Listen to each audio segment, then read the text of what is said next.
नमस्ते, ये आकाशवाणी आहे। हाणे तव्हीं अनिल वंजाणी खां ॿुधंदा सिंधीअ में ख़बरूं। सभ खां अवल ख़ासि ख़बरूं। प्रधानमंत्री नरेंद्र मोदी ऐं ऑस्ट्रेलिया जे प्रधानमंत्री एंथनी अल्बनीज़ अॼु सुबुह मेलबर्न में भारत ऑस्ट्रेलिया CEO फोरम में भाग वरितो। प्रधानमंत्री नरेंद्र मोदी अॼु मेलबर्न में ऑस्ट्रेलिया जे प्रधानमंत्री एंथनी अल्बनीज़ सां ॻाल्हि ॿोल कंदो। मर्कज़ी सरकार हारियुनि जे मुफ़ाद जी रक्षा जे लाइ तमिलनाडु जे हारियुनि खे कोपरो ऐं तोतापुरी अंबनि जी ख़रीद खे मंज़ूरी ॾिनी आहे। उत्तर प्रदेश सरकार राज्य में मास्तरनि ऐं गैर तइलीमी कर्मचारियुनि जे लाइ कैशलेस सिहत योजना शुरू कई आहे। ब्रिक्स महिला मंत्री सतही बैठक अॼु कोची में मुकमल थींदी ऐं भारत जे अर्णव पापरकर विम्बलडन जूनियर्स 2026 में छोकरनि जे सिंगल्स क्वार्टर फाइनल में पहुची तवारी करे अची आहे। हाणे ख़बरूं तफ़सीलवार ॿुधंदा। प्रधानमंत्री नरेंद्र मोदी ऐं ऑस्ट्रेलिया जे प्रधानमंत्री एंथनी अल्बनीज़ अॼु सुबुह मेलबर्न में भारत ऑस्ट्रेलिया CEO फोरम में भाग वरितो। ॿिन्ही अॻवाननि भारत ऐं ऑस्ट्रेलिया जे उद्योग जगत जे वॾेरनि सां बि मुलाक़ात कई। प्रधानमंत्रीअ चयो त गुज़िरियल कुझु सालनि में ॿिन्ही मुल्कनि पंहिंजी शक्तियुनि जो लाभ वठंदे मुस्तक़बिल जी भाङे भाईवारीअ लाइ हिकु मज़बूत ढांचो तयारु कयो आहे। प्रधानमंत्रीअ चयो त 2022 में रिकॉर्ड वक़्त में मुकमल थियल आर्थिक सहकार ऐं वापार समझौते सां ॿिन्ही मुल्कनि जे आर्थिक लाॻापन में मज़बूती आई आहे।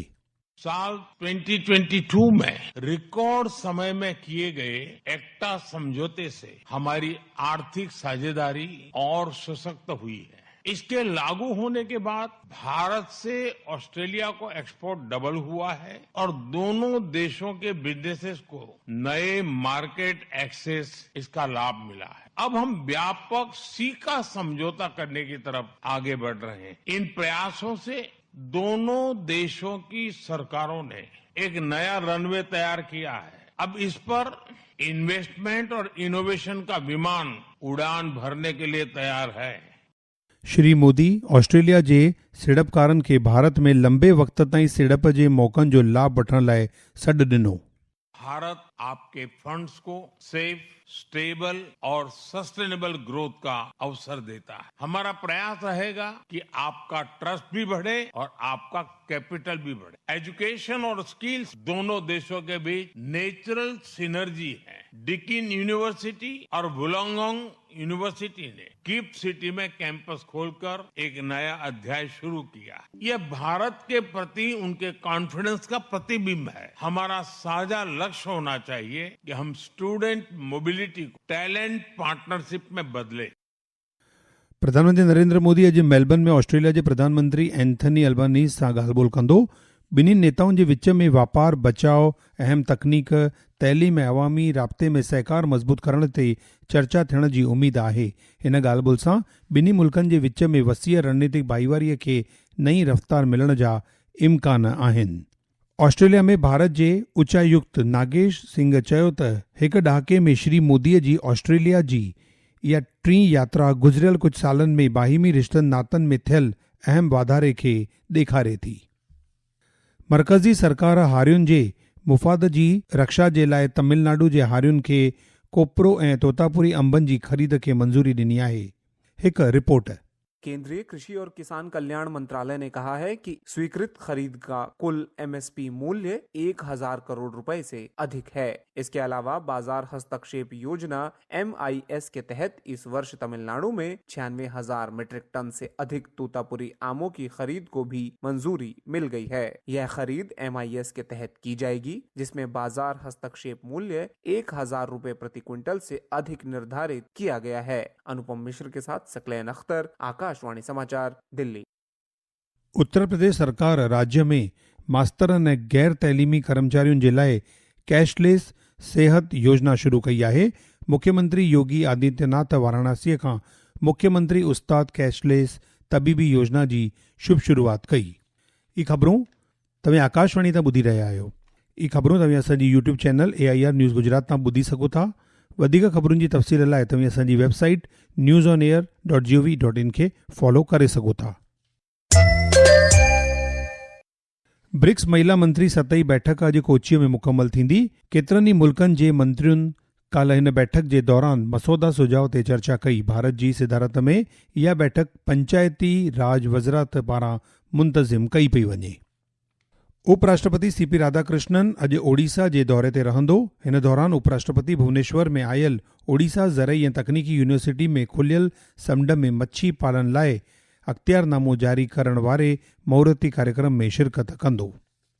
राष्ट्रीय इम्तिहान agency NTA CSIR UGC NET जून 2026 इम्तिहान जे लाइ अॻुवाट शहर सूचना पर्ची जारी कई आहे। इहो इम्तिहान 17 ऐं 18 जुलाई ते मुंतज़िम कयो वेंदो।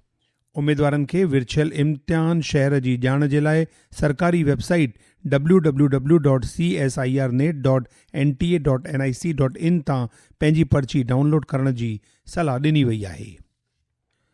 अंतर्राष्ट्रीय माली फंड IMF जे जारी साल में 7% इज़ाफ़े नुर्ख जे तख़मीने सां गॾु भारत विश्व जी सभ खां तेज़ीअ सां वधंदड़ अर्थव्यवस्था जे रूप में पंहिंजी जाइ बरक़रार रखी आहे।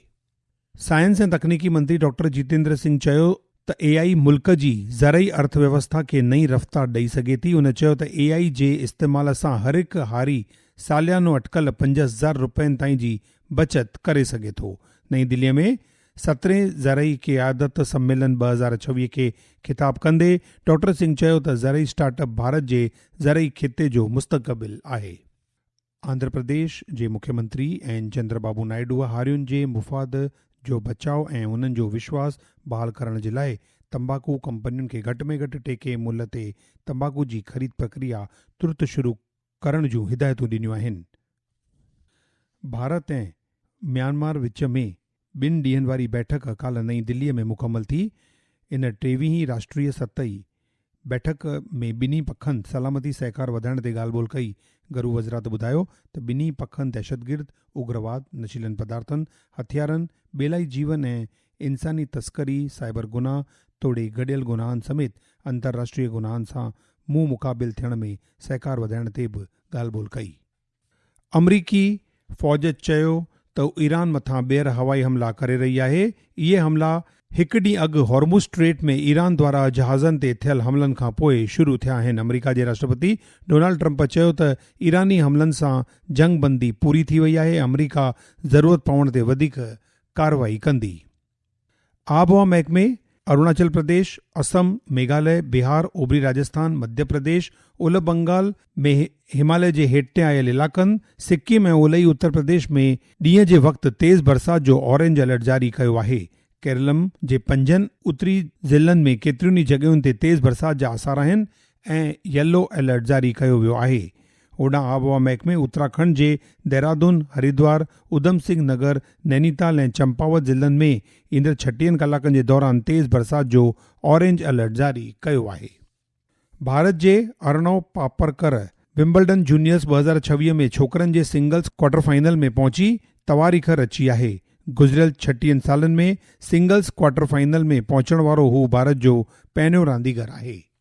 कन्याकुमारी जे 17 सालनि जे Ashwath S Pune international grand master round robin में पंहिंजो आख़िरी ग्रैंड मास्टर नॉर्म हासिल कंदे भारत जो 98 ग्रांड मास्टर बणियो आहे। भारत ऐं इंग्लैंड जे विच में T20 क्रिकेट में सीरीज़ जो चौथों मुक़ाबिलो अॼु ब्रिस्टल में खेॾियो वेंदो। भारतीय वक़्त मुताबिक़ इहा मैच राति 10 बजे खां शुरू थींदी। हाणे ख़ासि ख़बरूं हिकु दफ़ो वरी ॿुधंदा। प्रधानमंत्री नरेंद्र मोदी ऐं ऑस्ट्रेलिया जे प्रधानमंत्री एंथनी अल्बानीज़ अॼु सुबुह मेलबर्न में भारत ऑस्ट्रेलिया CEO फोरम में भाॻु वरितो। प्रधानमंत्री नरेंद्र मोदी अॼु मेलबर्न में ऑस्ट्रेलिया जे प्रधानमंत्री एंथनी अल्बानीज़ सां ॻाल्हि ॿोल कंदो।